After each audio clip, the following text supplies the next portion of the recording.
నా అన్వేషణ versus ఏజూడ్ topic అందరికీ తెలుసు. నా అన్వేషణ గురించి ఏజూడ్ ఒక ఒక వీడియో పెట్టిండు. ఆ వీడియోకి కొద్దిగా సీరియస్గా రెస్పాండ్ అయిన నా అన్వేషణ వీడియో చూసి కొద్దిగా భయపడి ఏజూడ్ వీడియో వెనక్కి తీసుకున్నాడు. తర్వాత మళ్ళీ బౌన్స్ బ్యాక్ అయ్యి స్ట్రాంగ్గా కౌంటర్ ఇచ్చిండు. దానికి నా అన్వేషణ రిప్లై రాలేదు. సో అందరు ఏమనుకున్నారు, ఇప్పటిదాకా అయిపోయిందిగా ఈ కాంట్రవర్సీ, అంటే వీళ్ళిద్దరి మధ్యలో జరిగే కాంట్రవర్సీ అక్కడితో అయిపోయింది. నా అన్వేషణకి టాపిక్ ఏం లేదు కాబట్టి ఏజూడ్ మీద మాట్లాడడానికి, వాళ్ళ తమ్ముడు గురించి తప్ప. సో ఇక మాట్లాడలేకపోతుండు అని అనుకున్నాం. కానీ మళ్ళీ వచ్చిండు భయ్య, రీసెంట్గా వీడియో పెట్టిండు ఏజూడ్ మీద. దాంట్లో కామెడీ ఏంటంటే, వాడు ఈయనకి థ్రెటన్ చేస్తున్నాడు అన్నట్టు, నీ మీదకి వచ్చి కేసు పెట్టన్నా అని చెప్పేసి, నా మీద అలిగేషన్స్ వేస్తున్నావు కదా, పోక్స్ యాక్ట్ అది ఇది అని చెప్పేసి, ఆ అమ్మాయిని తీసుకొచ్చి నీ మీద కేసు పెట్టి అన్నారా అది ఇది అని చెప్పి మాట్లాడుతున్నాను అన్నట్టు. అట్లా కేసు వేయాలంటే భయ్య ఇండియాకి రావాలి భయ్య, మర్చిపోతున్నావేమో, అందరు ఇక్కడ వెయిట్ చేస్తున్నారు, రారా అన్వేష్గా రారా ఇండియాకి రారా అని. కేసు వేయడానికి గనక ఇండియాకి వచ్చినామనుకో కొడుక, పట్టుకొని గంగ శరీరంలో నుండి కదా చంద్రముఖిని ఎట్లా వదిలిచ్చిర్రో అట్లా వదిలిస్తారు నీ బలుపుని. ఇక అన్వేష్ ఏం మాట్లాడిండు దానికి పాయింట్ టు పాయింట్ కౌంటర్ నేను ఇస్తా. బేసిక్గా అందరూ వీని మీద పోక్సో యాక్ట్ వేయాలని చెప్తున్నారు కదా, దాని గురించి ఏం మాట్లాడుతున్నాడంటే, వెనిజులా అనే దేశం అట సంకనాగిపోయి మొత్తం ఆడ పరిస్థితి బాగాలేక ఒళ్ళమ్ముకొని బతుకుతుర్రట. అక్కడ 14 ఏళ్ళ అమ్మాయిలు ఉన్నారట, 12 ఏళ్ళ అమ్మాయిలు ఉన్నారట, చిన్న చిన్న పిల్లలందరూ బేసిక్గా వాళ్ళు కూడా ప్రాస్టిట్యూషన్లోకి వచ్చిండ్రట. వాడు చెప్పేది బేసిక్గా అది. అటువంటి అమ్మాయిని చూస్తే వీనికి గుండెల్లో బాధ కలిగిందట, చెల్లెమ్మ అని చెప్పి ఫీల్ అయిందట. బట్టలు కొనిచ్చిండట, చీర జాకెట్ పెడదాం అనుకున్నాడట, కానీ ఆడ దొరికాయి కదా, ఏదో గుడ్డ ముక్కలు దొరికితే అవి కొనిచ్చిన అని చెప్పి చెప్తున్నాడు వీడియోలో. నువ్వు మరి అంత బాధపడ్డావునివి, నిన్న ఒక మనిషి రాడ్ రోస్ట్ అనే ఒక ఆయన కాల్ చేసి అడిగిన అన్నట్టు, ఏం చేసినావు అమ్మాయితోని అంటే, నువ్వేం చేసినావు అదే, నువ్వేమనుకుంటున్నావు అదే చేసినా అంటాడు. అరే మళ్ళీ అడుగుతాడు, అరే ఏం చేసినావు చెప్పు అంటే, నువ్వేదో అనుకుంటున్నావు కదా అది చెప్పు అంటాడు. ఈయన లిటరల్గా అడుగుతాడు, లోపలికి పోయి ఇంటిమసీ అంటే ఇక సెక్స్ చేసినావా అని అడుగుతాడు. అడిగితే నువ్వేదనుకుంటున్నావు అదే చేసినారా అంటాడు. నువ్వు ఒక చెల్లెలాగా ఫీల్ అయినప్పుడు అరే చెప్పు తెగుతుంది, ఏం మాట్లాడుతున్నావు, ఆ అమ్మాయిని చెల్లెలాగా ఫీల్ అయ్యి ఇగో ఇట్లా ఇట్లా చూసుకున్నా అని చెప్పచ్చు కదా. లేదు, అమ్మాయిని అనుభవించిన నువ్వే చెప్తావు, అమ్మాయి నా చెల్లి లాంటిదని నువ్వే చెప్తావు, ఏది నమ్మాలరా. ఇక బేసిక్గా నెక్స్ట్ ఏమన్నాడంటే, నువ్వు డైనోసర్ వారా, నువ్వు డైనోసర్ అయితే నేను నా అన్వేషణ తొడగొడుతున్నా, మీసం తిప్పుతున్నా అని మీసం తిప్పుతుడు తొడగొడుతున్నాడు భయ్య. ఇక్కడ ఇద్దరిది ఓవర్ యాక్షనే. డైనోసార్ నేను అని చెప్పి ఏ చూడన్నా అని, నా అన్వేషణ అని చెప్పి మీసం తిప్పినా అని తొడగొట్టినా అని, ఎందుకు ఇవన్నీ మాకు సినిమాటిక్ డ్రామాలు. వీడేందంటే ఇంకో మాట ఏమంటాడంటే, నేను మొత్తం దేశాలన్నీ తిరుక్కుంటా మ్యాటర్ గ్యాదర్ చేస్తున్నా ఇన్ఫర్మేషన్, నీలా ఏసీ రూమ్లో కూర్చొని గూగుల్ చేస్తలేను అని చెప్పి అంటాడు అన్నట్టు. ఏమనంటే నేనేమంటా అంటే, అరే నువ్వు దేశాలు తిరిగినా ఏం లాభం రా నాయన, ఆటగాన్ని అనుకుంటా ఆ వీడియోలు పెట్టుకుంటా తప్ప ఏం చూపించినావు అంతగానం. ఈయనన్నా కనీసం ఇక్కడ ఉండి గూగుల్ చేసుకుంటానన్నా చాలా ఇన్ఫర్మేషన్ గ్యాదర్ చేసి మంచి మంచి వీడియోలు చేస్తున్నాడు.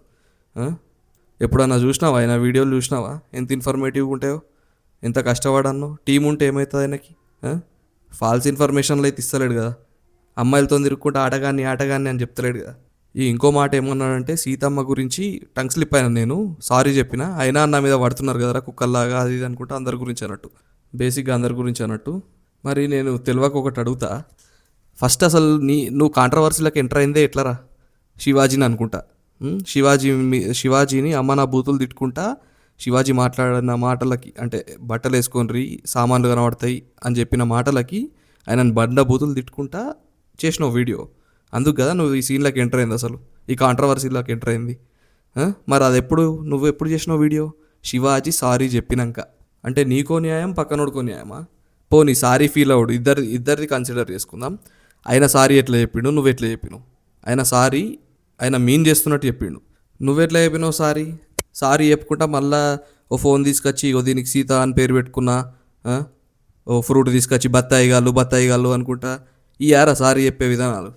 ఇంకోటి ఏమన్నాడంటే, నీ ఉల్లిపాయల కోసం నీ టమాటాల కోసం నన్ను విషయంలోకి లాగుతావా, అంటే మీ డబ్బుల కోసం మనుషుల్ని గుచ్చి చంపేస్తారా అన్నట్టు మాట్లాడినట్టు. అసలు ఎవర్రా అట్లా చేసేది, నువ్వు కదా. నీ తోటి ట్రావెలర్స్ని మొత్తం కిందికి దించడానికి వాళ్ళ మీద అమ్మ నా బూతులు తిట్టుకుంటా వీడియోలు పెట్టింది ఎవరు, నువ్వు కదా.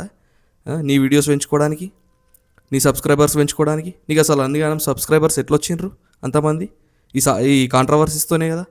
ఉమా తెలుగు ట్రావెలర్ అని అయినా నిన్నేం అనలేదు అసలు, అయినా నమ్మ నా బూతులు తిట్టినావు. రవి తెలుగు ట్రావెలర్ అయినంది తిట్టినావు. ఒక్కోళ్ళనా ఇద్దరినా లేచే ప్రతి ఒక్కళ్ళని దింపడానికి చూసినావు కదరా. నువ్వు మాట్లాడుతున్నావు ఈ టాపిక్ గురించి.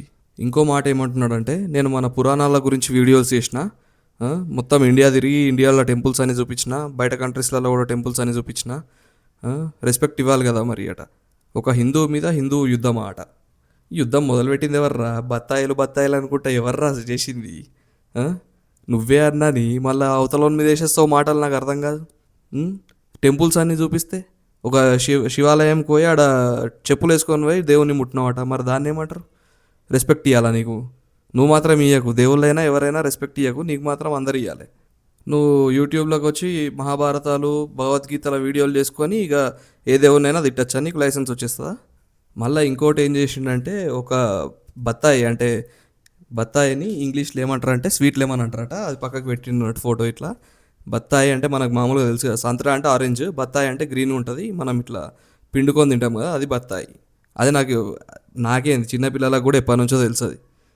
ఈ బత్తాయి గాడే దాంట్లో ఫోటోలలో పెడతాడు అన్నట్టు. బత్తాయి గాళ్ళు అని హిందువులను ఉద్దేశించి థంబ్నెయిల్స్లా వీడియోస్లా ఒక ఫ్రూట్ పెట్టుకుంటాడు ముందట, ఆరెంజ్ పెట్టుకొని దాన్ని బత్తాయి అంటూ ఉంటాడు. వీడు ఏజుడికి చెప్తున్నాడు, బత్తాయి అంటే తెలుసరా నీకు? బత్తాయి అంటే స్వీట్ లెమన్ రా, ఆరెంజ్ ఉండేది సంత్రారా అని చెప్తున్నాడు. నువ్వే కదరా నాయన వీడియోలల్లో సంత్రాలు తీసుకొచ్చి బత్తాయి గాళ్ళు అంటావు. ఏం నాలుకరా అది? ఇంత నరం లేని నాలుక అసలు నేను ఏడ చూడలే అసలు. ఇక మళ్ళీ ఏజుడ్ మీద ఇంకో అలిగేషన్ వేస్తుండే, ఏంటంటే బత్తాయికి ఆంజనేయ స్వామికి ముడిపెట్టి దేశాన్ని జడగొడుతున్నావు నువ్వు. అరే వెనకాల మలేషియాలో ఉన్నాడు అనుకుంటా, కోలాలంపూర్లో వెనకాల టవర్స్ ఉన్నాయి, అక్కడ నుండి మాట్లాడుతున్నా అన్నట్టు. అరే ఇలా అవ్వదారా మన దేశం? ఇక అవ్వనివ్వరారా? ఎప్పుడు చూసినా అని రిలీజియస్ మ్యాటర్స్ తీసుకొచ్చి హనుమంతుడు అని సీత అని ఇట్లా రెచ్చగొడతారా, జనాల్ని రెచ్చగొడుతూనే ఉంటారా అని బేసిక్గా చెప్తున్నాడు అన్నట్టు. వీడే చేస్తాడు బత్తాయి అని చెప్పి ముందర బత్తాయి పెట్టుకొని సంత్రా పెట్టుకొని, సంత్రాని బత్తాయి అనుకుంటా, బత్తాయి గాళ్ళు అనుకుంటా. ఇది ఎక్కడ కనెక్ట్ చేస్తున్నాడో ఆ మాత్రం అర్థం చేసుకోలేరా జనాలు? హిందూయిజంకే కనెక్ట్ చేసుకుంటా మాట్లాడుతున్నాడు ఆయన. మళ్ళా ఏజుడు కాషాయ రంగు వేసుకొని వీడియోస్ చేసిండు అన్నట్టు, అందుకే సంత్రా ముందు పెట్టుకొని వీడు అట్లా వీడియోస్ చేస్తున్నాడు. ఆ మాత్రం అర్థం చేసుకోలేరు అనుకుంటున్నారా జనాలు? మళ్ళీ నువ్వే మాట్లాడుతావు, అరే బత్తాయికి ఆంజనేయ స్వామికి ముడి పెడతావేంద్రా అని ఇంకుల్టా ఆయననే అంటున్నావు. ఇంకా ఏమంటాడు, అరే ఎక్కడెక్కడనో రేపులు జరుగుతున్నాయి, ఎక్కడెక్కడనో చాలా అన్యాయాలు జరుగుతున్నాయి, డెవలప్మెంట్స్ లేవు మన కంట్రీలో, అవి మాత్రం వద్దారా మీకు అని చెప్పి అంటూ ఉంటాడు అన్నట్టు. నువ్వెప్పుడురా, నువ్వు రేపులని ఎప్పుడు ఖండించినావు? వాటి మీద వీడియోలు ఎప్పుడు చేసినావు? ఎక్కడెక్కడ అన్యాయాలు ఏం జరుగుతున్నాయని నువ్వెప్పుడు కవర్ చేసినావు? నువ్వెప్పుడు చూసినా అమ్మాయిల చుట్టూ తిరుగుకుంటా ఆటగాన్ని అని చెప్పుకునేటోనివి నువ్వు. దీన్ని అనుభవించినా దాన్ని అనుభవించినా ఇంతమందిని అనుభవించినా అని చెప్పుకునేటోనివి. నువ్వు వచ్చి ఇప్పుడు నీతులు చెప్తున్నావు, ఆడ అన్యాయాలు జరుగుతున్నాయి, ఈడ రేపులు జరుగుతున్నాయి, ఆడ రేపులు జరుగుతున్నాయి అని.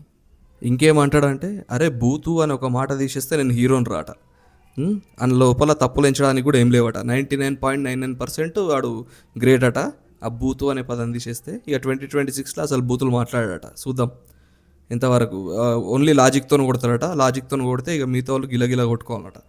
చూద్దాం ఎట్లా కొడతాడో లాజిక్లతో.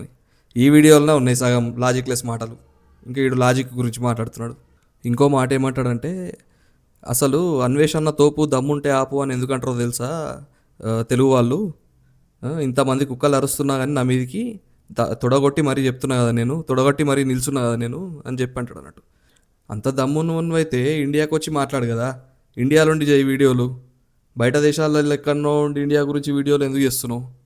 తొడగొట్టి ఆడేడనో చెప్పుడు కాదు, వీడికి వచ్చి తొడగొట్టు మీ సందిప్పు, అప్పుడు ఒప్పుకుంటారు అందరూ అన్వేష్ గాడు దమ్మున్నోడు అని చెప్పి. ఆటగాడివి కాదురా నువ్వు, మాటగానివి.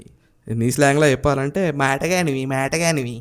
ఇంకోటి బెట్టింగ్ యాప్ల గురించి. ఇక ప్రతి దాంట్లో అదొకటి తీసుకొస్తాడు, ఎందుకంటే దాని మీద వీనికి మంచి కవరేజ్ దొరికింది, వీడే దాని మీద పోరాటం చేసి సాధించిండు అన్న ఒక పేరు దొరికింది వీనికి. చూడు దీనికి వీడియోతో రిప్లై ఇచ్చిండు అన్నట్టు, ఒక వీడియో కాల్తో. అంటే బేసిక్ ఇది రాడ్ రోస్ట్ అనే ఛానల్ ఉంటుంది వీడియో కాల్. రాడ్ రోస్ట్ అనే పర్సన్ అడుగుతాడు అన్నట్టు నా అన్వేషణని. పచ్చళ్ళ గ్యాంగ్ గురించి తెలిసే ఉంటుంది కదా మీకు అందరికీ. అదే పచ్చళ్ళ గురించి వాటి రేట్స్ ఎక్కువ ఉన్నాయంటే తిట్టిండ్రు. ఆ సోకాల్ లేడీస్ గురించి ఏంటంటే, మరి వాళ్ళు కూడా వేసిండ్రు కదా బెట్టింగ్ యాప్లు, మరి వాళ్ళని ఏమనవా అంటే వాళ్ళు నా చెల్లెళ్ళు అంటాడు. వాళ్ళు కూడా బెట్టింగ్ యాప్లు చేసిండ్రు అనుకో అంటాడు. అంటే వాళ్ళని ఏమన్నాడు అన్నట్టు, వాళ్ళ చెల్లెళ్ళట, వాళ్ళని ఏమన్నాడు. మీతో చేస్తే భయ్య పోరాడతాడు అన్నట్టు, మంది చచ్చిపోతున్నారు అని చెప్పేసి. వీళ్ళు చేస్తే చచ్చిపోరు అన్నట్టు. వాళ్ళ చెల్లెలు చేస్తేనేమో అమృతం పోసినట్టు అన్నట్టు జనాలకి, మంది చేస్తేనేమో విషం పోసినట్టు అట్లా.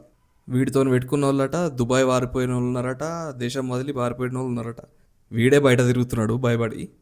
వీడు ఇక ఏం చెప్పాలి, పిచ్చి పీక్స్ వింది.